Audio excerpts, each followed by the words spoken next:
friends who wanna grow up once again.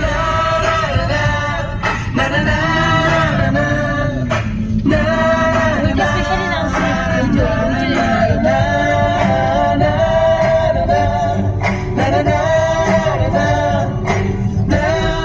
রাস্তাটা কি difficult ওঠা, মানে এতটা নিচে একটা রাস্তা, সেই জায়গা থেকে উঠে এই যে নিচে সমস্ত গাড়িগুলো দাঁড় করানো, দেখে তো বুঝতেই পারছি।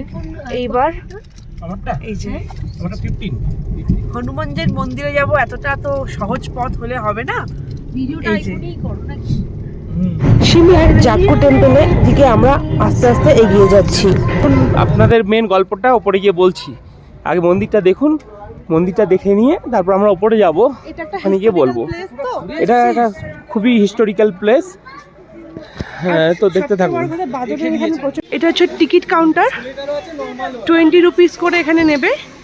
আমরা এখন এখানে অনেক বড় লাইন রয়েছে, লাইন দাঁড়িয়ে, আর এখানে অনেক মানে বাদুড়ের ভয়, তাই জন্য নিজের পার্স, সানগ্লাস, ফোন একটু সাবধানে রেখে ভিডিও করতে হবে। 2 হাত দিয়ে চেপে ভিডিওটা করছি, নাহলে কিন্তু টান মেরে নিয়ে চলে যাবে। এখানে দেখতে পাচ্ছ ওই যে প্রচুর বাদুড়ের কিন্তু এখানে উৎপাত। ঠিকই আছে, হনুমানজির মন্দিরে থাকবেই।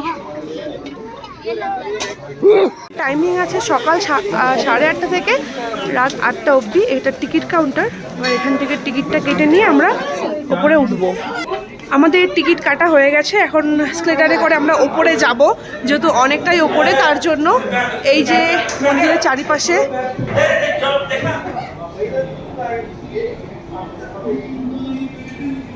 অনেকটাই উঁচুতে, যেহেতু পাহাড়ের, তো এই স্কেলেটারটা করা আছে।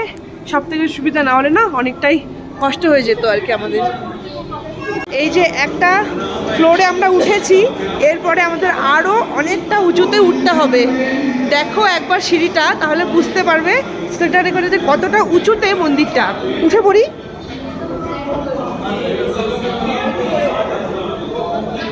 চারিদিকে হনুমানজির গান চলছে, মন্ত্র চলছে, ভীষণই ভালো লাগছে দেখে। ওঠা যাক। এই যে জয় হনুমান, এতটা উঁচু যে আমরা নিচে কিছুই না, এখান থেকে ভালো করে ক্যাপচার করা যাচ্ছে না, কারণ আমরা একদমই নিচে। তো আমরা এখন রয়েছি জাক্কু টেম্পলের একদম ওপরে। দেখতে পাচ্ছ কি সুন্দর ভিউ, এবং এখানে প্রচুর ঠান্ডা ঠান্ডা হাওয়া দিচ্ছে। আর এই হচ্ছে আমাদের হনুমানজি। এখানে এত মেবি 108 ফিট লম্বা, হ্যাঁ 108 ফিট উচ্চতা। তো আমরা পায়ের বুড়ো আঙুলের পর্যন্ত পৌঁছতে পারছি না। যে ইতিহাসটা এখানে রয়েছে সেটা হচ্ছে হনুমান যখন পাহাড় কাঁধে করে নিয়ে আসছিলেন সঞ্জীবনী গাছ লক্ষণকে বাঁচানোর জন্য, তো উনি এই মন্দিরে এখানে এসে উনি রেস্ট নিয়েছিলেন একদিন।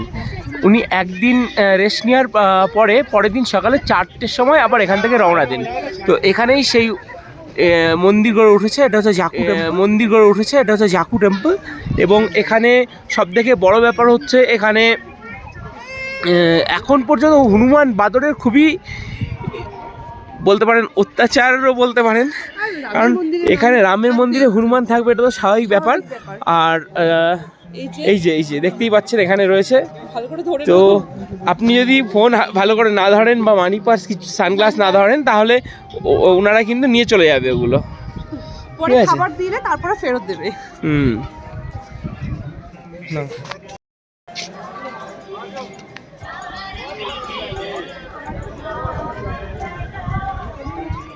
$108 ফুট উচ্চতা, আমরা তো সেখানে এইটুকু।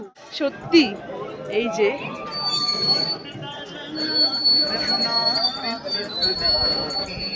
মন্দিরের ভেতরটা এবার আমরা যাবো।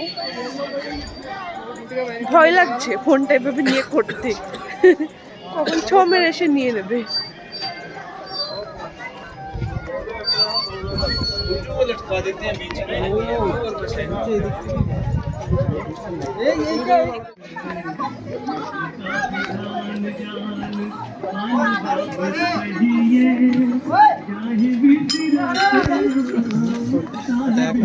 হনুমানজির মন্দিরের এটা সামনে থেকে এখানে লাইন দাঁড়িয়ে অনেকেই পুজো দিচ্ছে। এখান থেকে সব কেনাকাটার জিনিসের দোকানও আছে। এই যে মন্দিরের ফ্রন্ট ভিউ। হচ্ছে জাকু টেম্পলের মেন মন্দির, তো আমরা ওখান থেকে ঘুরে এলাম, কিন্তু ওখানে এত লাইন সেজন্য, আর জুতো রাখার একটু প্রবলেম আছে এখানে দেখে এসছি। আর এখানে সামনে ছোট্ট মতন জায়গা আছে, এখানে রোদ পড়েছে ভালোই, আর ওপরে যে ঠান্ডা তাই সমস্ত লোকজন এসে এখানে বসছে, একটু রোদে একটু গা গরম করে নিচ্ছে। আমরা তাই একটু রোদে দাঁড়ালাম। আমরা এখন একটু রোদে দাঁড়িয়ে আবার অন্য জায়গার দিকে রওনা দেবো। মন্দির থেকে এখানে টিকিট কাউন্টার ঠিক তার সামনেই রয়েছে এইরকম মোমো, ম্যাগি, পাওভাজির দোকান। আর পাহাড়ে আসবো, ম্যাগি মোমো খাবো না, এটা তো হতেই পারে না। তো এখান থেকে আমরা এখন কিছু একটা কিনে নিয়ে নিয়েছি মোমো, সাথে চাটনি। চাটনি। ওই ওপর থেকে আমরা নিচে নামছি। আমাদের গাড়িটা যেহেতু পার্ক করতে পারিনি ওপরে, নিচে পার্কিং আছে, ওই যে অনেক গাড়ি ওখানে রেখেছে, কারণ প্রচুরই ভিড়। একদম দারুণ লাগলো। যদি এই জায়গাগুলো স্নো থাকতো দারুণ লাগতো দেখতে আরো। এই গাছগুলোতে স্নো পড়ে বলো, যখন পড়ে ও এখন এখন এখন এখন সেই অ্যাডভেঞ্চার হচ্ছে একদম। এই যে ওপর থেকে গাড়িগুলো নামছে, ওয়ান ওয়ে তো ওই জন্য একটু প্রবলেম হচ্ছে। ওই আমরা গাড়ি ওখানে আছে, আমরা এবার গাড়িতে উঠে পড়ি। এবার খুব সুন্দর ঘুরলাম, জাকু টেম্পলটা খুব সুন্দর। हॉस्पिटल भी है, गवर्नमेंट का है। আচ্ছা हाँ जी, এই তো बहुत চলে এসেছি লাঞ্চ করতে, আমরা খাওয়া শুরু আর করে এখন করে দিয়েছি আমরা। খাওয়া শুরু করে দিয়েছে। এই যে ঠিক আছে, এখান থেকে চটপট খেয়ে, এখনো অনেক কিছু দেখার বাকি রয়েছে, যেতে হবে। চলো খেয়ে দিই। बिल्डिंग है ये, अंदर बहुत कुछ लिखा है। टिकट आपने वहाँ पे मिलेगा आपको टिकट, ठीक है। फिर सारा जब पूरा घूम लोगे तो इस पॉइंट में मुझे फोन करना। यहाँ पे सिर्फ पिक एंड ड्रॉप का ही स्टॉपेज है ना। जाओ आप घूम के आओ। তো এটা হচ্ছে সিমলার ভাইসরয় প্যালেস। তো যখন ইংরেজরা আমাদের ব্রিটিশ গভর্নমেন্ট রুল করতো, তখন ভাইসরয়রা যখন সামারের সময় এখানে তারা টাইম কাটাতে আসতেন, এখানের মনোরম পরিবেশের জন্য এবং আবহাওয়ার জন্য। তো এখানে ভেতরে মিউজিয়াম আছে, এখন আমরা ভেতরে ঢুকে দেখব। তো এখান থেকে টিকিট কাটার ব্যবস্থা রয়েছে। তো আর এখানে স্পেশালিটি হচ্ছে এখানেই এই যে এরিয়া, এখানেই কিন্তু সিমলা সমঝোতা আইন নিয়ে আলোচনা হয়েছিল, এবং গান্ধীজি জেল খেটেছিলেন, এবং তিনি এখানেই জেল খেটেছিলেন। এগ্রিমেন্টটা এখানেই হয়েছিল।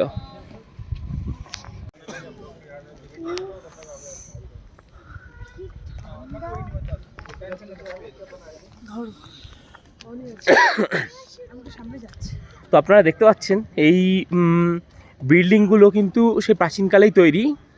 কি সুন্দর অপরূপ বিল্ডিং, এখনও সেই আগের মতোই আছে, এবং খুবই সুন্দর তার আর্কিটেকচার।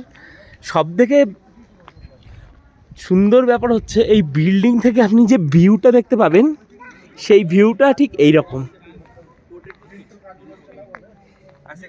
এই যে, আর ওয়েদার খুব সুন্দর, ঠান্ডা ওয়েদার। এই কারণেই যখন গরমকাল পড়তো তখন ব্রিটিশ ভাইসরয়রা এখান থেকে ওনারা যে ভিউটা দেখতেন, সেই ভিউটা হচ্ছে এইটা। দারুণ। ওপর আমাদের ইন্ডিয়ান ফ্ল্যাগ উঠছে। এই যে ফ্রন্ট ভিউ, অ্যাডভান্স স্টাডির।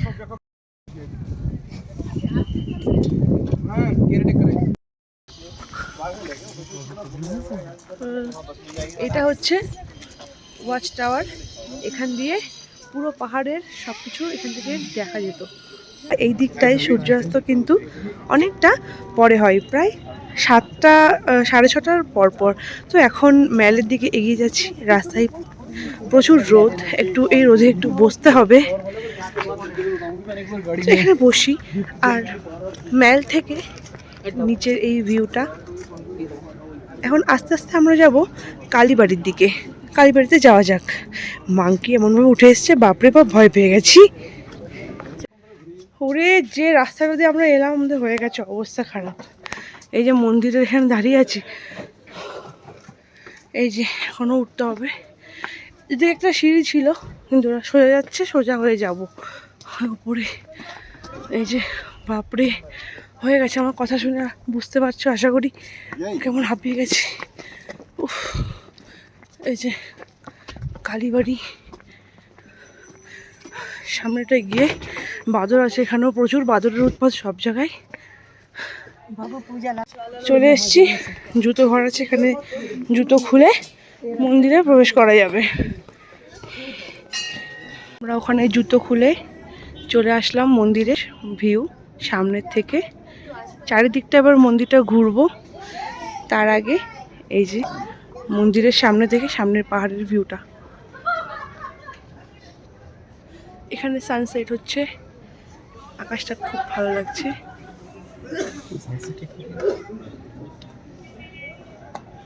এই সিমলা কালীবাড়ির ভেতরের কোনো ছবি তোলা নিষেধ, অন্যান্য মন্দিরের মতনই।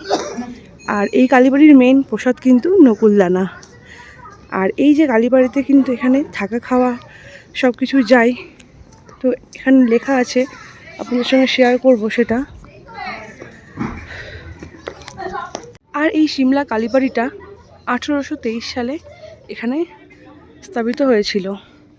এই কালীবাড়িতে যদি কেউ থাকতে চায় তাহলে আগের থেকে গভর্নমেন্টের যে মেল আছে ওখানে মেল করতে হবে। এদের রুম যদি খালি হয় এরা মেল করে দেবে।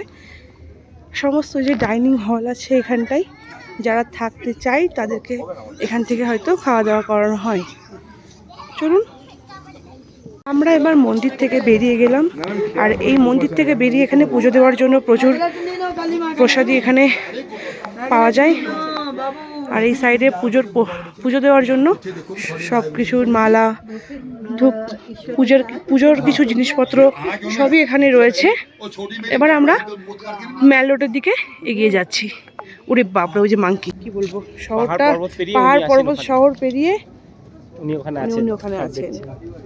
বাহ, তোর উপরে উঠছি, দারুণ। এই যে এই জায়গাটা দেখো, দারুণ দারুণ এই জায়গাটা। যতই যাচ্ছি ততই এক এক নতুন নতুন রঙ্গ দেখছি, এরকম একটা ব্যাপার। দারুণ দারুণ। আর এই উপরে মেলের উপর থেকে এই বাড়িতে যে আলোগুলো জ্বলছে, ছোট ছোট তারার মতো লাগছে দেখতে।